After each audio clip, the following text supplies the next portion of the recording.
اچھی آواز خدا کا عطیہ ہے. میرا گیت میرے دل کی پکار ہے، جہاں میں ہوں وہیں تیرا پیار ہے. آرٹسٹ اب وہی ہے جو سامعین کی آنکھوں میں آنکھیں ڈال کر ایسے پرفارم ہی کرے. ہے کہ غزل تو ریاض کا دوسرا نام ہے. آرزو ہے کہ تو یہاں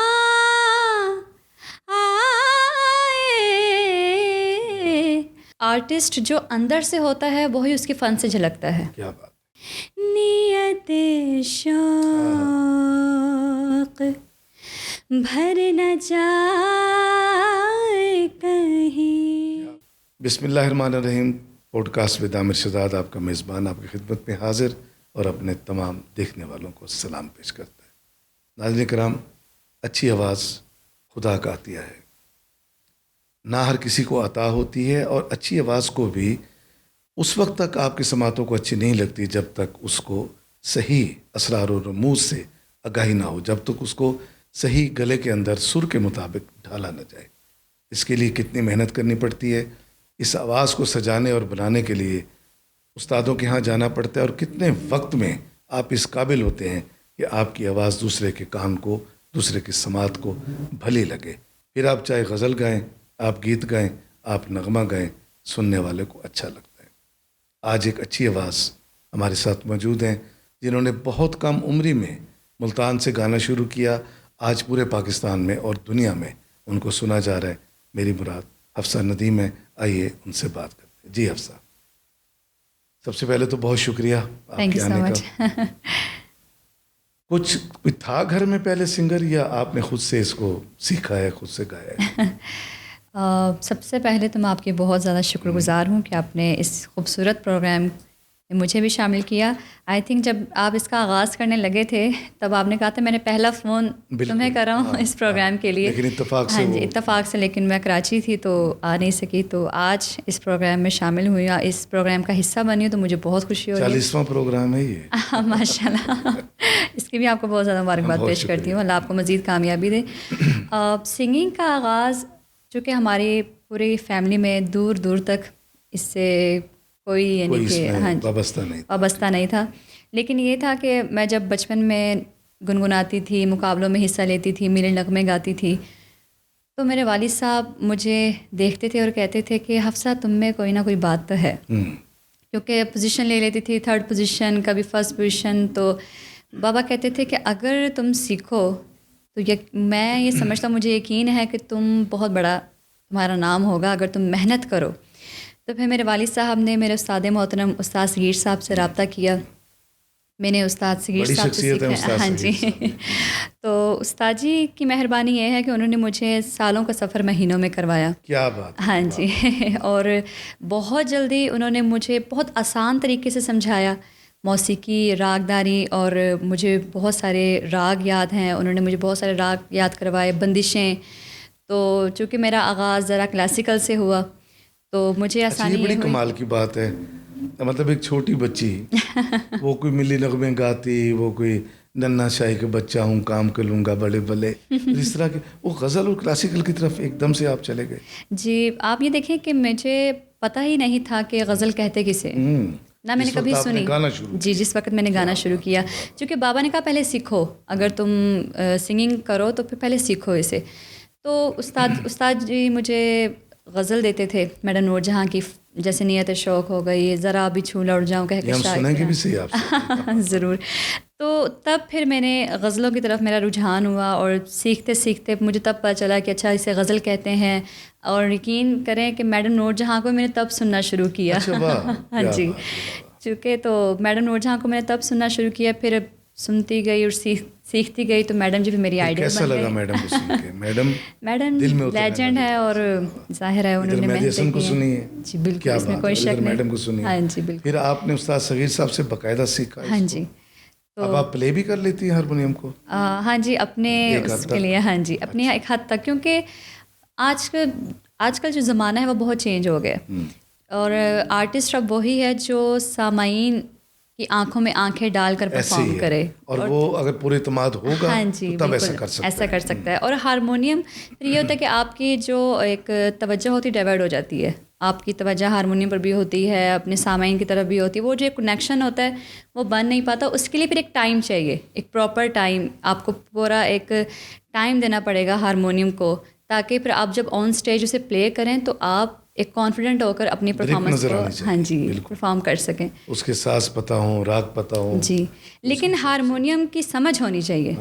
مجھے اپنے جو اسکیل ہیں میں اپنے سانگ خود ہی نکال لیتی ہوں ہارمونیم پر, اور پھر جب آن اسٹیج کبھی ایسا ہوتا ہے کہ ہمارے جو میوزیشین ہوتے ہیں وہ ان کے ساتھ میری فرسٹ ملاقات ہوتی ہے, تو پھر ہمیں زیادہ مشکل کا سامنا نہیں کرنا پڑتا. میں انہیں کارڈز بتا دیتی ہوں کہ میری یہ رینج ہے, آپ نے غزل کو اس اسکیل سے پلے کرنا ہے, فاسٹ سانگ جو پنجابی سانگ ہے اس کو اس اسکیل سے آپ نے پلے کرنا ہے. تو پھر وہ کیا شوق سے گاتے ہیں؟ اردو گیت, پنجابی گیت, سرائکی گیت, کیا گاتے ہیں شوق سے؟ اردو میں زیادہ بہت, ہاں جی بہت شوق سے. ہم میڈ میں تقریباً پہنچے ہیں اپنے پروگرام پہ, ہاں جی, تو کیوں نہ نیت شوق کا حوالہ ہے, 2 لائن اس کی بھی سن لی جائیں. جی ضرور. آرزو ہے کہ تو یہاں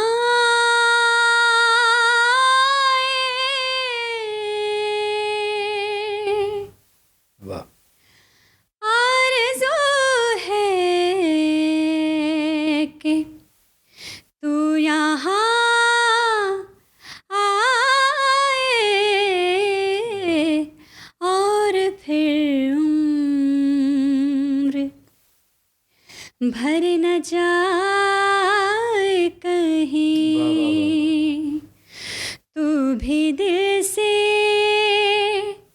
اتر نہ جائے کہیں, نیت شوق بھر نہ جائے کہیں. بہت اچھے. اور یہ مقبول عام غزل اپنے وقت کی بہت بڑی گائکہ, اپنے وقت کی بہت بڑی غزل. اچھا, یہ جو بڑے گائک ہیں, ہم نیرا نور کی بات کرتے ہیں, نور جہاں کی بات کرتے ہیں, مہناز کی بات کرتے ہیں, اور ہماری کتنی سید, کیا ان کا نام تھا پورا, وہ اس طرح کی جنہوں نے غزل کو خاص طور پہ گایا. آپ ان سے اپنے آپ کو متاثر محسوس کرتی ہیں غزل گاتے ہوئے؟ جی بالکل, اس میں کوئی شک نہیں, کیونکہ دیکھیں یہ اس دور کے لیجنڈس ہیں جنہوں نے بہت محنتیں کی ہیں, بہت زیادہ محنتیں کی ہیں. فریدہ خانم جی, میڈم نور جہاں, جو آپ نے جن نامور جو ہمارے اسٹار ہیں پاکستان کے, ان کے جو آپ نے جو نام لیے ہیں, انہوں نے بہت زیادہ محنتیں کی ہیں. اور میں سب سے زیادہ جو امپریس ہوں وہ اقبال بانو سے ہوں, میڈم اقبال بانو. آپ یہ دیکھیں کہ جب انہیں سنتے ہیں ہم, ان کو دیکھیں کہ ان کی جو گرفت ہے اپنی وائس پر, اور جو سور ان وہ جو لگاتی ہیں اپنے گلے سے, اتنی کمانڈ سے لگتے ہیں وہ, اتنی کمانڈ سے, اور اتنا رچاؤ ہوتا ہے. میں زیادہ جو امپریس ہوں غزل گائکی میں اور کلاسیکل میں, وہ زیادہ تر میں میڈم اقبال بانو سے بہت زیادہ. آپ نے اقبال بانو کا حوالہ دیا ہے, بہت بڑی آرٹسٹ, جی میں کوئی شک نہیں. جی, ان کے ہاں جو ایک خصوصیت پائی جاتی تھی, اور یہ موسیقی, گلے, سر اور خرچ کو سمجھنے والے لوگ یہ بات کر سکتے ہیں. عام آدمی جو سنتا ہے, سماعت اچھا لگتا ہے, اس کو نہیں اس بات کا اندازہ. نور جہاں کی آواز میں نسوانیت ہے, بالکل. فریدہ خانم کی آواز میں بالکل ایک بڑی شاندار قسم کی نسوانیت ہے, اور اٹریکٹ کرنے والی نسوانیت ہے. اور نیرا نور کی آواز بھی اس طرح. اقبال بانو کی آواز میں آپ جائیں تو آپ کو ایک نسوانیت نہیں ملتی. ان کے ہاں ایک بھاری بھرکم آواز ملتی ہے, مگر انہوں نے اس آواز سے اپنے گلے کو اتنی ریاضت دی کہ وہ عروج ان سب سے اوپر لے گئی ہیں. بالکل بالکل. اور جیسے اب آپ نے بات بھی کی ہے کہ میں ان کو زیادہ سنتا ہوں, انہیں کا انداز مجھے اچھا لگتا ہے. اور ٹھہراؤ جتنا ان کے ہاں پایا جاتا ہے, بہت زیادہ, بہت کم فنکاروں. اور ان کے جو نوٹس ہوتے ہیں وہ ادھر سے ادھر نہیں ہوتے, بالکل پرفیکٹ. اور کوئی سر جیسے ریکارڈنگز ہوتی ہیں پرانے دور کی, تو اس میں چیزیں ہو جاتی ہیں کچھ, لیکن ان کی جو گائکی وہ پراپر آ رہی ہوتی ہے. ان کے جو سر ہوتے ہیں اتنے پورے لگ رہے ہوتے ہیں, اتنے خوبصورت طریقے سے, کہ جب میں انہیں سنتی ہوں تو میں یہی کہتی ہوں کہ بے شک ہم اللہ کی کون کون سی نعمت کو جھٹلائیں گے. اللہ نے اتنی ایک مقام پہ پتہ لگتا ہے کہ ہارمونیم نہیں بج رہا, ہاں جی, یا پتہ لگتا ہے کہ ہارمونیم بھی بج رہا ہے. بالکل اتنا اتنا شاندار قسم کا. بالکل. ہماری لیجنڈ میڈم سریا ملتانی کر جی بہت بڑی آرٹسٹ ہیں, بے شک, ایک درس گاہ ہیں, اور انہوں نے اس وقت موسیقی کو جوائن کیا اور آج تک ماشاءاللہ سے بھلے جس بھی عمر میں ہیں, آج بھی میرے کسی پروگرام میں ہیں, ہم ریکویسٹ کریں تو اسی خوشبو و خضو سے وہ گاتی ہیں. آپ ان کے کسی گیت کو اپنے طور پہ ان کا بھی گائکی کا جو انداز ہے پسند کرتی ہیں؟ انہیں بہت زیادہ پسند کرتی ہیں. ان کے جو سانگز ہیں بڑے بے مربت ہیں, یہ حسن والے, اور بھی ان کے بہت خوبصورت. گایا بھی ہے آپ نے میرے بڑے بے مربت ہیں؟ نہیں کبھی ہمت نہیں پڑی. کیجیے گا کبھی, ان سے اجازت لیں گے انشاءاللہ. اجازت اس شعبے میں بڑی اہم چیز. جی بالکل بالکل. اپنے بڑے آرٹسٹ سے اس کا گیت گانا ہے تو اس کی اجازت جو ہے بالکل وہ بڑی اہم ہے. اور ویسے بھی آپ محفل میں بیٹھے ہوں, اپنے اساتذہ سے آپ کہتے ہیں جی اجازت ہے, نہ بھی لیں تو کیا کہیں گے, نہیں ہے اجازت. لیکن ایک ادب ہے, ادب ہے. بالکل ادب, موسیقی ہو, تعلیمی موسیقی ہو, آپ کی محفل گائکی ہو, یہ ادب سے ساری جڑی ہوئی چیزیں ہیں. اس میں کوئی بے ادب آدمی کا اس شعبے میں کیا کام؟ اس چیز میں بہت زیادہ میں آپ سے متفق ہوں, کیونکہ میں جب بھی کہیں جاتی ہوں, جب بہت سارے سنگرز آپس میں بیٹھے ہوتے ہیں. جب میں کراچی گئی تو وہاں پر میرے جو اچھے اچھے آرٹسٹوں سے میری جب ملاقات ہوئی تو میں نے ان سے ایک بات کہی کہ آرٹسٹ جو اندر سے ہوتا ہے وہی اس کے فن سے جھلکتا ہے. کیا بات ہے. اگر ہم سنگر ہیں, اگر ہم اچھے انسان نہیں تو ہماری سنگنگ میں وہ رچاؤ کبھی بھی نہیں آئے گا. وہ سروں میں سکون, وہ ایک عاجزی, ایک ٹھہرا, بالکل آئے گا تب جب آپ اچھے انسان بنیں گے. اگر ہم ادب کریں گے, بڑوں کا ادب کریں گے, چھوٹوں کو, جو ہم سے چھوٹے ہیں ان کو رسپیکٹ دیں گے, جو جونیئر ہیں ہم انہیں رسپیکٹ دیں گے, ان کی حوصلہ افزائی کریں گے. آپ یہ دیکھیں کہ اب کتنے ماشاءاللہ لوگ گا رہے ہیں ہمارے ملتان میں, بہت اچھے اچھے سنگرس ہیں. لیکن کچھ ایسے بھی شوقیاں ہیں کہ جو یعنی کہ خیر اس موضوع پھر کبھی بات کریں گے. لیکن میں چاہتی ہوں کہ سب سے پہلے اچھے انسان بنیں, اپنے اندر ادب پیدا کریں, اپنے اندر عاجزی پیدا کریں. کسی کو ایسا الفاظ مت کہیں. اگر آپ کسی کو اپریشیٹ نہیں کر سکتے اس کو ڈسکریج بھی مت کریں. ہاں جی, نہیں اچھا گا رہا, مت گئے آپ, مت بلائیں, ڈسکریج نہ کریں. ہاں جی, اس کا دل نہ توڑیں. تو اس سے یہ ہوگا کہ آپ کی گائکی خود بخود بہتر ہوتی جائے گی. بالکل بالکل. آپ اچھائی جو اندر ہوگی, ہاں جی, اچھائی ہوگی آپ کے ترنم میں ڈھل جاتی ہے. جی بالکل بالکل. اچھا, ریاض بڑا اہم اس میں ایک ایلیمنٹ ہے موسیقی کے اندر, اور خاص طور پہ سنگر کے لیے. اور اس کے لیے صبح کا وقت کہا جاتا ہے کہ صبح آپ اٹھتی ہیں صبح ارلی مارننگ, کبھی ریاض کیا آپ نے صبح؟ ہاں جی, چونکہ خود سے کرتی ہیں, استاد تو اس وقت نہیں ہوتا؟ نہیں, ہاں جی خود ہی کرتی ہوں. ایکچولی بات یہ کہ جب انسان سنگنگ کا آغاز کرتا ہے یا سیکھنا شروع کرتا ہے تو میں ایک مشورہ دینا چاہوں گی, جو لوگ سیکھنا چاہتے ہیں یا سنگر بننا چاہتے ہیں, کم از کم 3 سے 4 سال مسلسل ریاض کریں. مسلسل ریاضت, اپنی ریاضت کو اتنا مضبوط کر لیں, کم از کم 5 سال 4 سال آپ مکمل ریاض کریں. پھر اس کے بعد جب آپ پروفیشنلی طور پر اسے آپ سامنے آئیں گے تب آپ کے پاس ٹائم نہیں ہوگا کہ آپ ریاض کر سکیں. اب جیسے میں ہوں تو میں نے اسٹارٹ میں ریاضت کرنا شروع کی, تو لیکن چونکہ اتنی زیادہ مجھے حوصلہ افزائی سب نے بہت کی, مجھے سننا شروع کیا, لوگوں نے بہت زیادہ اپریشیٹ کیا, تو پروگرامس کرنے لگ گئی, تو وہ ٹائم میں نہیں دے پا رہی تھی. لیکن الحمدللہ اب میں صبح اٹھ کر ریاضت کرتی ہوں. اس میں یہ سمجھتا ہوں جو کہ قدرتی طور پہ اللہ نے آپ کو اچھی آواز دی تھی, جی ریاض آپ کو استاد جی نے بتایا ہوگا کہ بہت ضروری ہے. ہاں جی, ہاں جی, بالکل. اپنے خرچ کو قائم کرنا, ٹیپ کو قائم کرنا بہت ضروری ہے.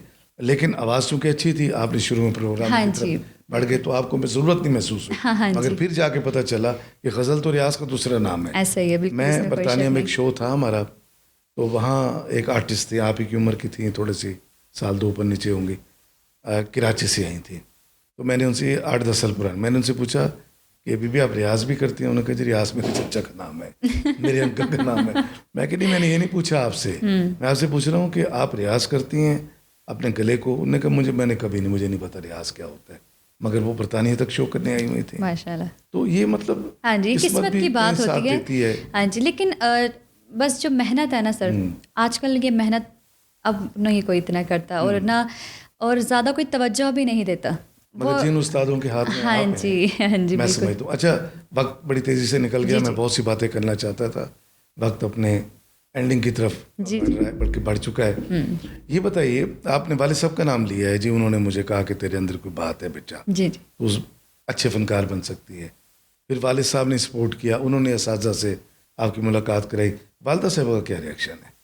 والدہ کا, چونکہ میری جو مدر ہے ان کی تو ڈیتھ ہو چکی ہے جب میں بہت چھوٹی تھی, تو میری سیکنڈ مدر ہیں وہ بھی ماشاءاللہ بہت خوش ہوئیں. چونکہ میں اپنی فیملی میں ہی ہوں تو اس وجہ سے کچھ مسئلوں کا ہمیں سامنا کرنا پڑا. میری والدہ نے بھی کہا کہ نہیں یہ کیا کر رہے ہو, یہ ٹھیک نہیں ہے, لوگ کیا کہیں گے. تو آہستہ آہستہ ہاں جی ہاں جی.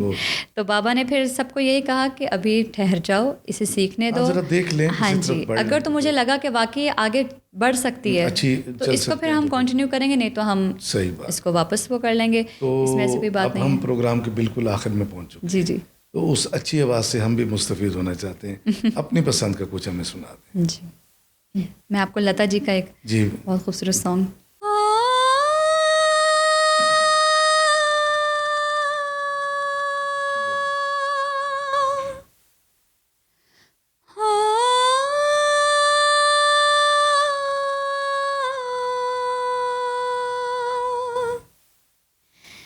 کہیں دیپ چلے کہیں دل, کہیں دیپ چلے کہیں دل, ذرا دیکھ لے آ کر پروانے,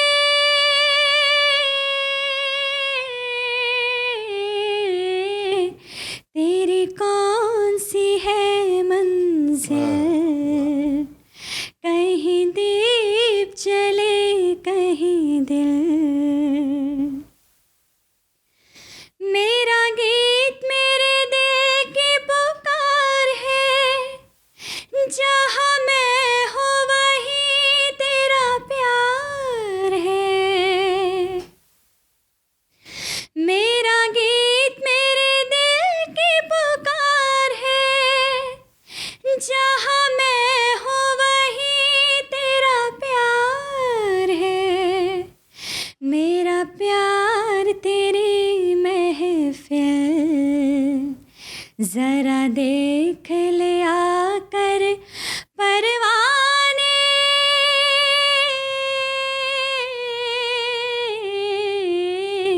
تیری کون سی ہے منزل, کہیں دیپ چلے کہیں دل.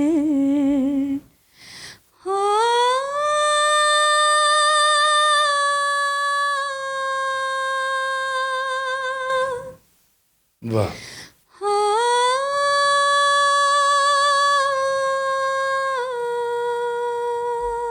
واہ جی, اس پر تو میں ضرور کلیپ کروں گا. بہت خوبصورت گایا آپ نے, بہت اچھا, بڑی اچھی گرفت ہے آپ کو ماشاءاللہ سے.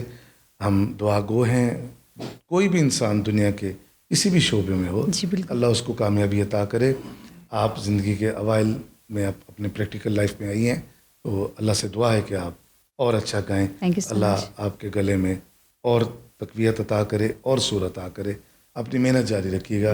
آپ کے استاد کو بھی, ان کو بھی ہم ان کی بھی عظمت کو سلام پیش کرتے ہیں. وہ آپ کو, آپ کے والدین بھی جو آپ کا ساتھ دے رہے ہیں. آپ کا حفظہ, بہت شکریہ. تھینک یو سو مچ, بہت بہت شکریہ. ناظرین کرام, سر بھی آپ نے سنا, گیت بھی آپ نے سنا, ادائیگی بھی آپ نے دیکھی.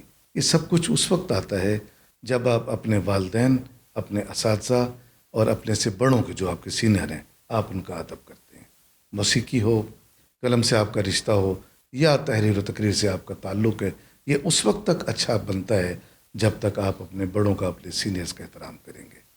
اپنا خیال رکھیے گا. اللہ نے